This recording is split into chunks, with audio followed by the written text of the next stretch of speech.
8. अर्जुन और तान्नी अब जीपीएस में शो हो रही लोकेशन को फॉलो करते हुए आगे बढ़ रहे थे। अंधेरा हो चुका था और तान्नी ने अपने मोबाइल की फ्लैश ऑन कर ली थी। अर्जुन के मन में अब बहुत से सवाल उठ रहे थे। ये नजारा तो ठीक मेरे कल रात वाले सपने जैसा है। सपने में तान्नी लालटेन की रोशनी के सहारे मुझे हवेली तक ले जाना चाहती थी और इस वक्त तान्नी मोबाइल की फ्लैश के सहारे मुझे वहां ले जा रही है। क्या ये भी कोई कोइंसिडेंस है? और ये भी कितना अजीब है कि उस हवेली की लोकेशन केवल तान्नी के मोबाइल में ही शो हो रही है। और वो लड़की कौन थी जो हमारी कैब का रास्ता रोककर वहां सड़क के बीच में खड़ी थी? वो ऐसा क्यों कर रही थी? शायद उसे कोई मेंटल प्रॉब्लम होगी, लेकिन उसकी रिस्ट पर वो जो टैटू बना हुआ था वो मैंने पहले भी कहीं देखा है, बट ठीक से याद नहीं आ रहा। अर्जुन और तान्नी अब बहुत दूर निकल आए थे। यहाँ एक छोटा सा गांव था, लेकिन इस वक्त यहाँ सन्नाटा छाया हुआ था। ऐसा लग रहा था जैसे यहाँ कोई रहता ही नहीं हो। स्ट्रेंज, ये गांव तो एकदम खाली लग रहा है। कोई इंसान तो क्या, बल्कि कोई जानवर तक दिखाई नहीं दे रहा है यहाँ। तान्नी, मुझे कुछ ठीक नहीं लग रहा है। हमें अब और आगे नहीं जाना चाहिए। लेकिन वो हवेली तो बस अभी थोड़ी ही दूर है, 5 मिनट में पहुंच जाएंगे हम। और तुम्हें तो हवेली पर ही जाना था ना अपने प्रोजेक्ट के लिए। यस तान्नी, बट देखो अब बहुत अंधेरा हो चुका है और यहाँ एकदम सुनसान है। हमारे साथ कुछ भी हो सकता है। कम ऑन तान्नी, हम कल दिन में आएंगे यहाँ। Let's go back to hotel. अरे तुम बेकार ही डर रहे हो अर्जुन, कुछ नहीं होगा। मैं डर नहीं रहा हूँ तान्नी, बल्कि मुझे तुम्हारी फिक्र है। तुम समझ रही हो ना मैं क्या कहना चाहता हूँ। इस तरह की जगह एक लड़की के लिए सेफ नहीं है। कम ऑन यार अर्जुन, अब तुम इस एंगल से मत सोचो। मेरे साथ यहाँ कुछ नहीं होगा। क्यों?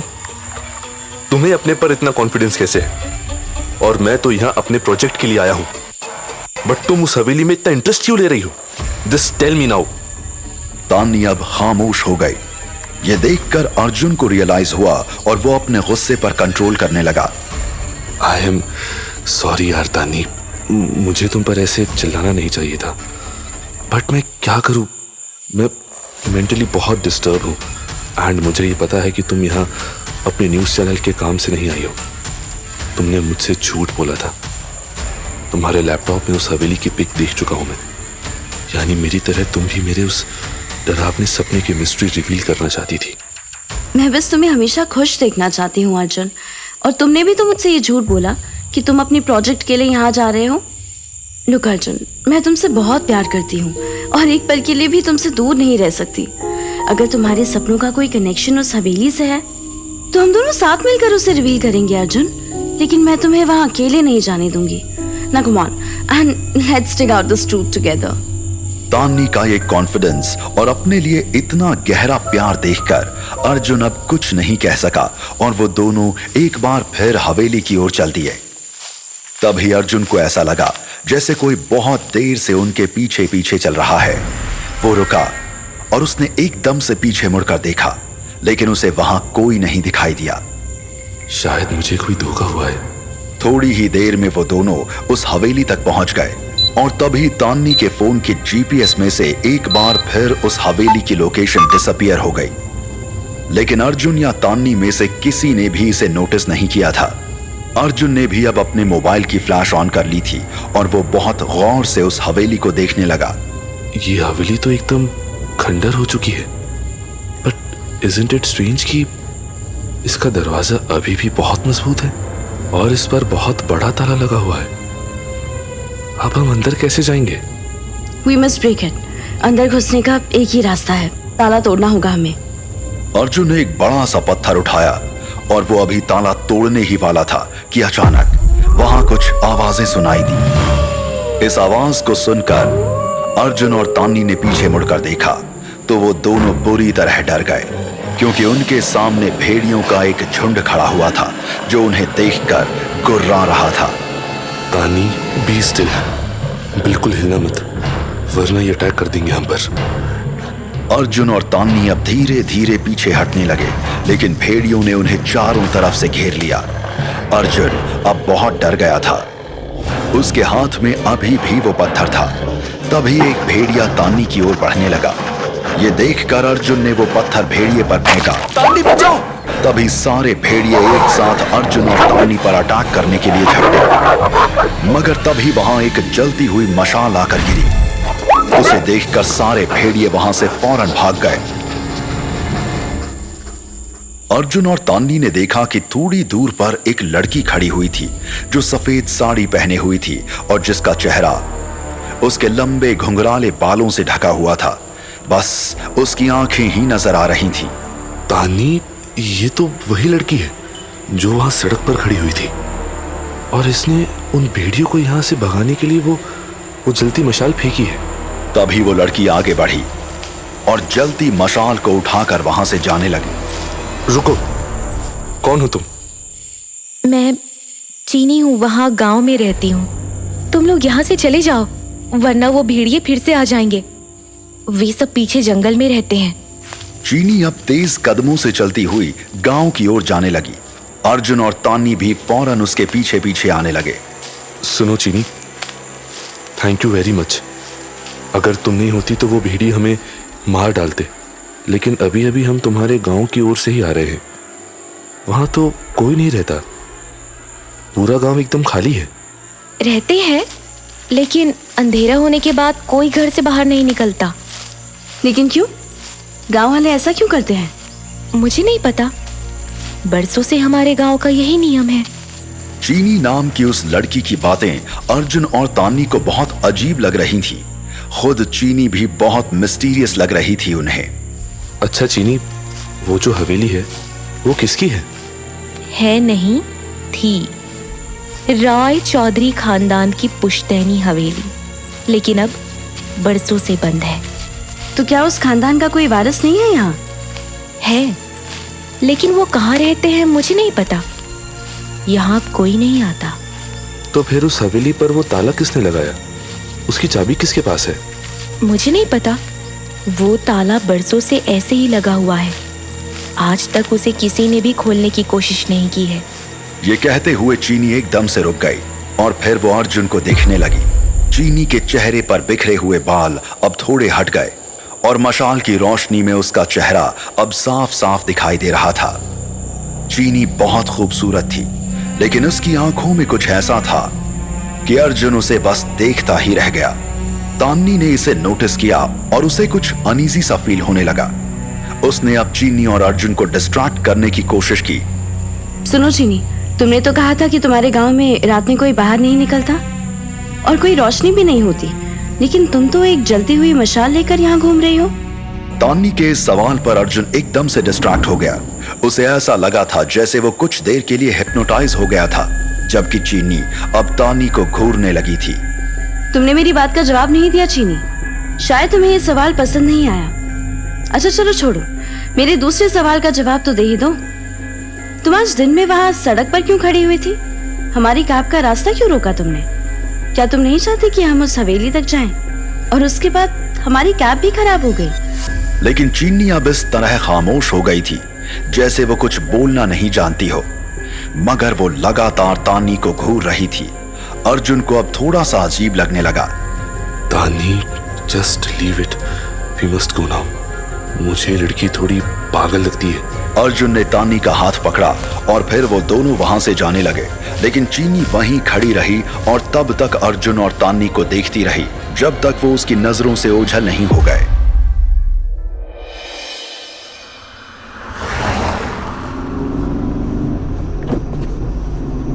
उस सुनसान इलाके से बाहर आने के बाद अर्जुन और तान्नी ने एक टैक्सी हायर की और अब वो वापस अपने होटल लौट रहे थे। हवेली में जाना तो अब इम्पॉसिबल है तान्नी। दिन में गांव वाले हमें वहां जाने नहीं देंगे और रात में वहां भेड़ियों का डर है। इस बार तो हमें उस पागल लड़की ने बचा लिया। वो पागल नहीं है अर्जुन, बल्कि वो बहुत देर से हमारा पीछा कर रही थी और वो भेड़िए भी उसी के इशारे पर वहां आए थे।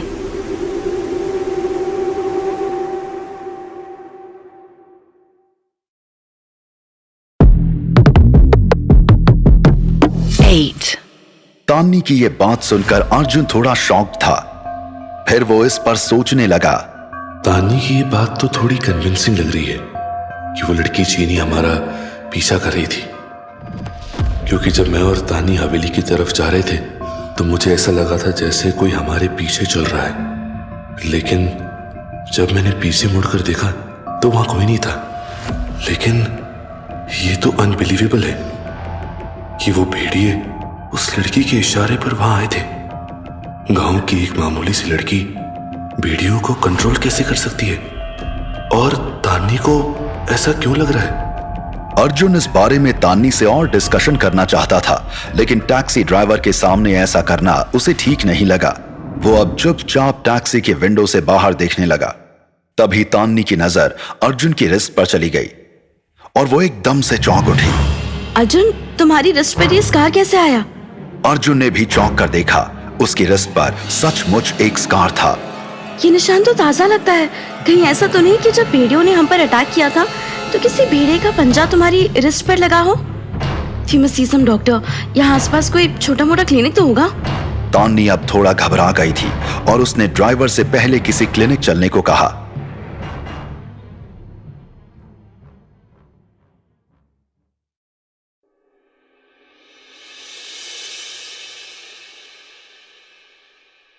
टैक्सी ड्राइवर उन्हें एक क्लिनिक ले आया। यह एक छोटा और बहुत पुराना सा क्लिनिक था, जहां एक छोटे से कैबिन में एक डॉक्टर बैठा हुआ था जो काफी एजड था। अर्जुन की प्रॉब्लम सुनने के बाद वो अर्जुन के स्कार को एग्जामिन करने लगा। नो यंग मैन, ये किसी जानवर के अटैक का निशान नहीं है। अदरवाइज यहाँ स्क्रैचेस होते और खून भी निकलता, बट ऐसा कुछ भी नहीं है यहाँ पे। बल्कि ये तो कोई पुराना स्कार है। शायद ये आपका बर्थ मार्क है। बर्थमार्क? इम्पॉसिबल। ये आज से पहले मेरी रिस्ट पर कभी था ही नहीं। Yes doctor, even I haven't seen this before. In fact मैंने तो अभी कुछ देर पहले ही इसे नोटिस किया। ओके, देन फिर शायद ये किसी एलर्जी की वजह से हुआ हो। मैं अभी कुछ मेडिसिन लिख देता हूँ। मे बी 2 या 3 दिन में ठीक हो जाएगा। Otherwise you must get it diagnosed properly in some big hospital. तो आप दोनों यहाँ पे टूरिस्ट हैं क्या? Yeah, we are from Delhi. Wanted to explore Shanti Niketan. Okay, but आपने बताया था कि आप पर किसी वोल्फ ने अटैक किया था। Yes, and they were too many. वो बहुत सारे थे, but fortunately हम बच गए। क्या? बट इट्स वेरी स्ट्रेंज, क्योंकि इस इलाके में दूर दूर तक कोई वुल्फ नहीं है। वो एक्चुअली वहाँ एक छोटा सा विलेज था और हम उसे एक्सप्लोर करते हुए बहुत आगे तक चले गए थे। वो थोड़ा सुनसान इलाका था और वहीं अचानक बहुत से भेड़ियों ने हमें घेर लिया। कहीं आप लोग उस गांव की बात तो नहीं कर रहे जहां एक पुरानी हवेली है? रॉय चौधरी फैमिली की पुश्तैनी हवेली। Yes, आप कभी वहां गए? I mean उस हवेली के अंदर? नो, बट उसके बारे में यहाँ सब जानते हैं। वो बहुत सालों से ऐसे ही बंद है। क्या जानते हैं? I wanted to know everything. Can you help me, doctor? मैं उस हवेली के अंदर जाना चाहता हूँ। एंड इन फैक्ट मैं इसलिए यहाँ आया हूँ, लेकिन उस हवेली पर ताला लगा हुआ है। मैं उसे तोड़ना चाहता था, लेकिन तभी वहां बहुत सारे भेड़ी आ गए और फिर गांव की एक लड़की। अर्जुन इसके आगे भी और कुछ कहने जा रहा था कि तान्नी ने उसे चुप रहने का इशारा किया। अर्जुन एकदम से चुप हो गया। लुक यंग मैन, किसी भी प्रॉपर्टी में जबरदस्ती घुसना इलीगल तो है ही, बल्कि डेंजरस भी हो सकता है। गांव वाले तुम्हारी पिटाई भी कर सकते हैं, बट मुझे अभी भी यकीन नहीं हो रहा है कि वहां भेड़ियों ने तुम पर अटैक किया। वहां भेड़िए हो ही नहीं सकते। तभी डॉक्टर के कैबिन में नर्स एंटर हुई। सर, क्लिनिक बंद करने का टाइम हो गया। इतना कहकर नर्स वहां से जाने लगी, लेकिन वो एकदम से रुकी और फिर उसने अर्जुन को देखा। अर्जुन की नजर जैसे ही उस नर्स पर पड़ी, वो चौंक गया। No, it's not possible.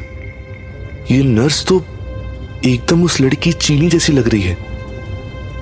तभी नर्स कैबिन से बाहर चली गई। इसके बाद तान्नी और अर्जुन भी क्लिनिक से बाहर आ गए। अर्जुन, तुम्हें डॉक्टर के सामने उस हवेली का जिक्र नहीं करना चाहिए था, बल्कि हमें किसी को भी नहीं बताना है कि हम यहाँ उस हवेली की मिस्ट्री जानने आए हैं। और उस लड़की चीनी का जिक्र तो भूल कर भी किसी के सामने मत करना। लेकिन अर्जुन ने तान्नी की बात को सुना ही नहीं था। उसकी नजरें अभी भी उस नर्स को ढूंढ रही थीं, जो एकदम चीनी जैसी लग रही थी। What happened Arjun? ये इधर उधर क्या देख रहे हो? जल्दी टैक्सी में बैठो, वी गेटिंग लेट। तानी, क्या तुमने उस नर्स का चेहरा देखा था?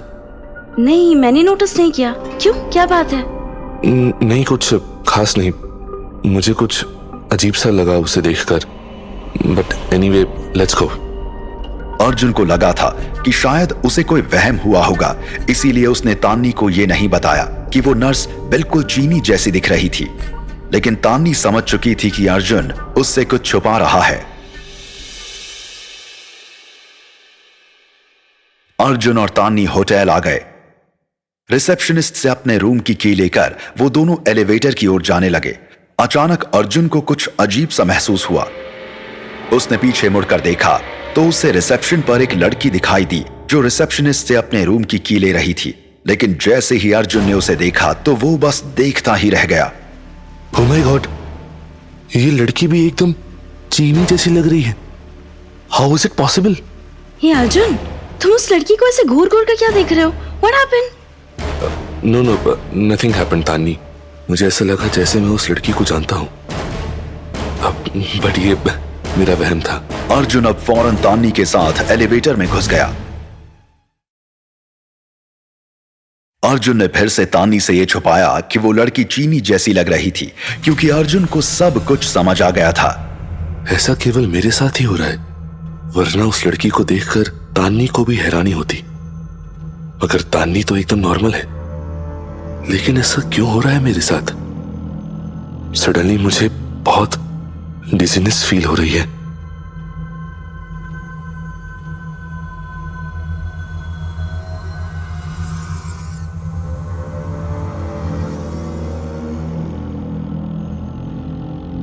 अर्जुन बहुत अनईजी फील कर रहा था और अपने रूम में एंटर होने के साथ ही वो बेड पर गिर गया।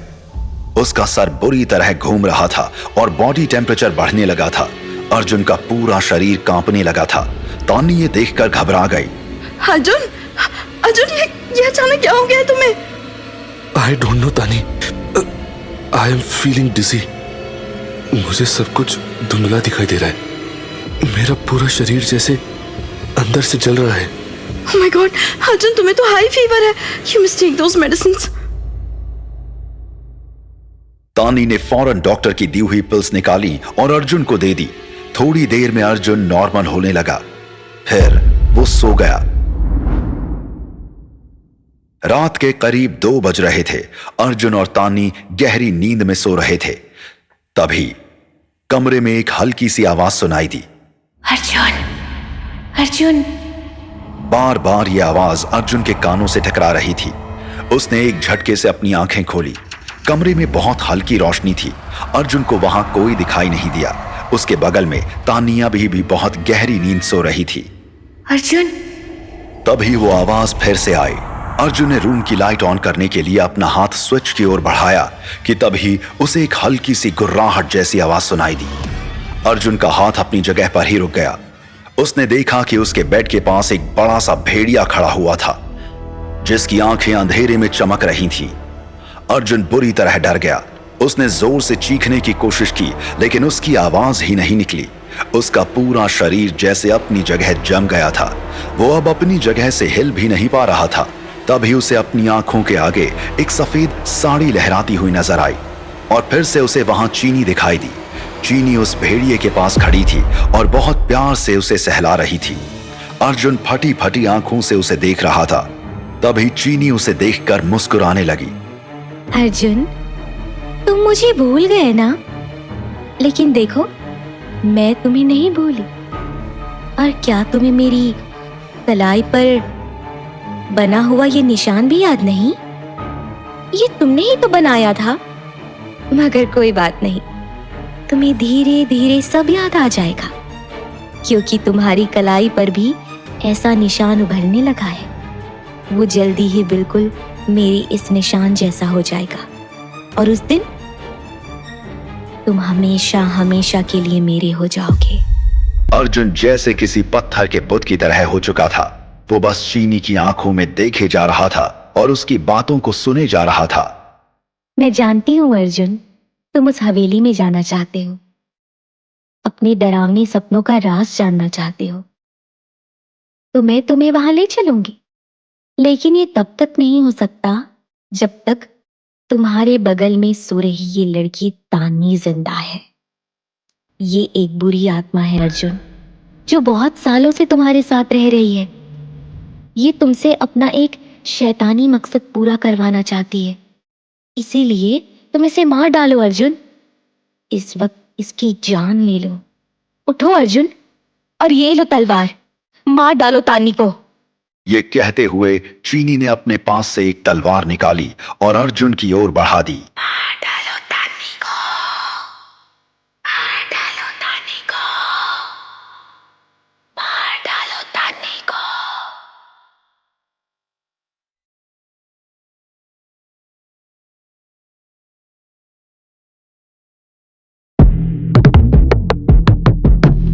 Eight.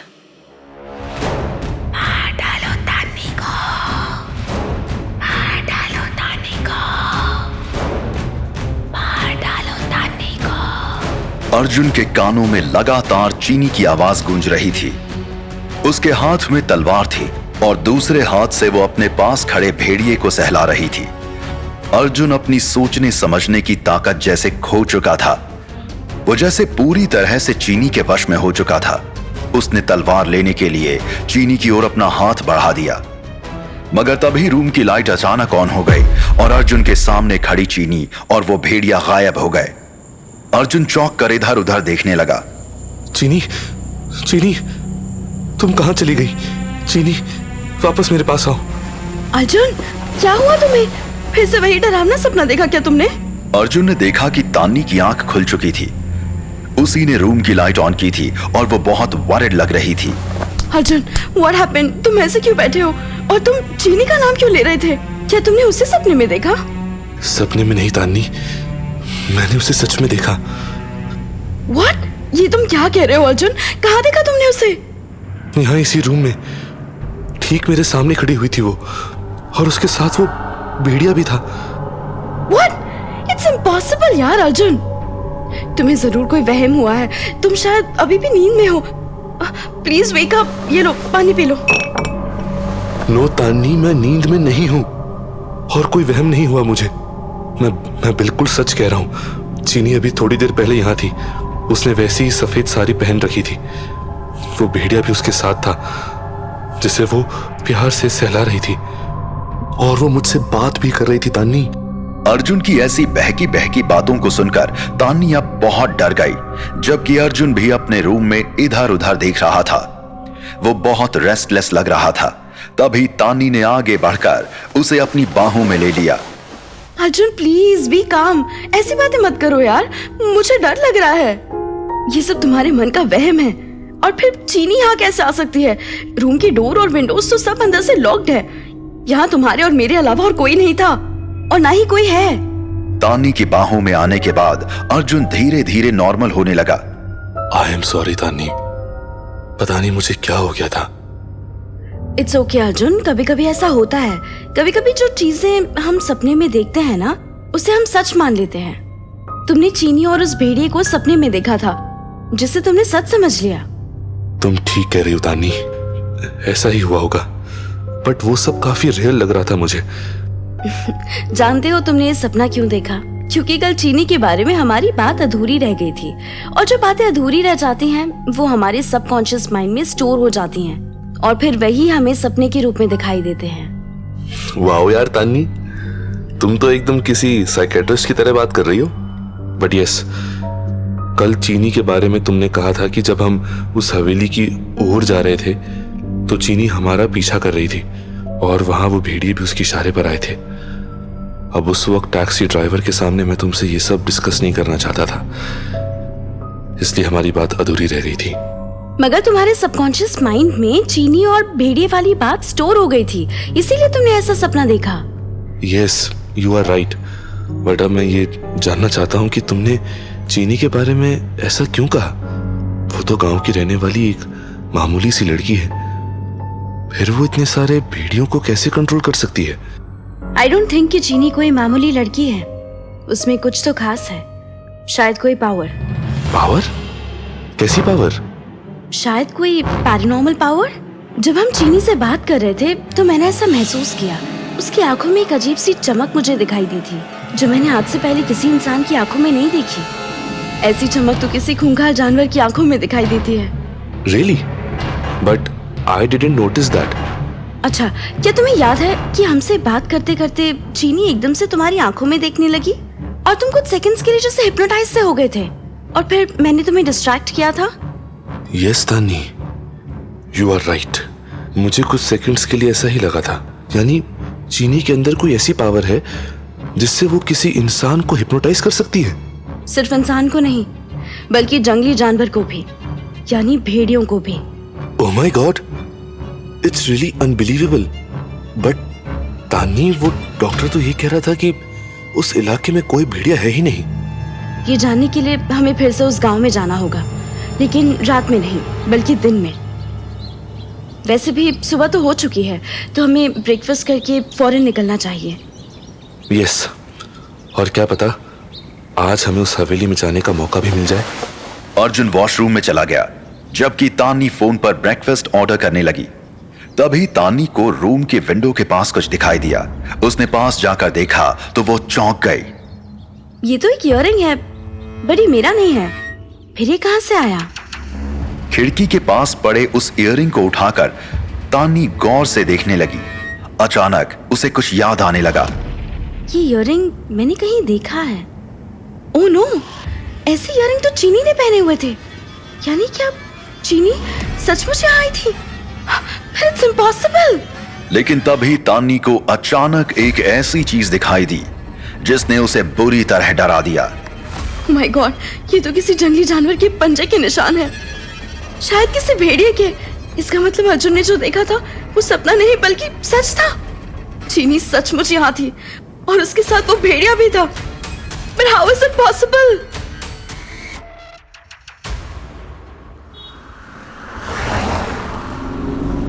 तानी और अर्जुन अब गांव की ओर जा रहे थे। तानी को रूम में जो इयररिंग मिला था वो उसने अपने पास छुपा कर रख लिया था। भेड़िए के पंजों के निशान भी उस रूम में साफ कर दिए थे क्योंकि वो नहीं चाहती थी कि इसके बारे में अर्जुन को कुछ भी पता चले।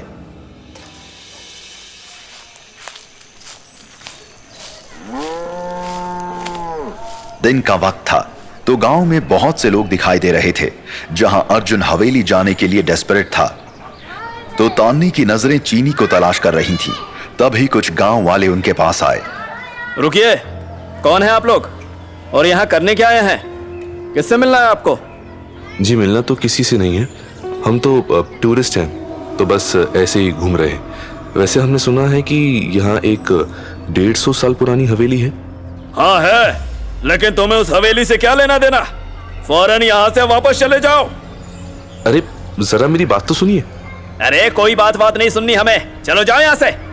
कुछ ही देर में गांव के सभी लोग वहां इकट्ठा हो गए। वो सब अर्जुन और तानी को जबरदस्ती वहां से भगाने लगे। तानी और अर्जुन अब थोड़ी घबरा गए।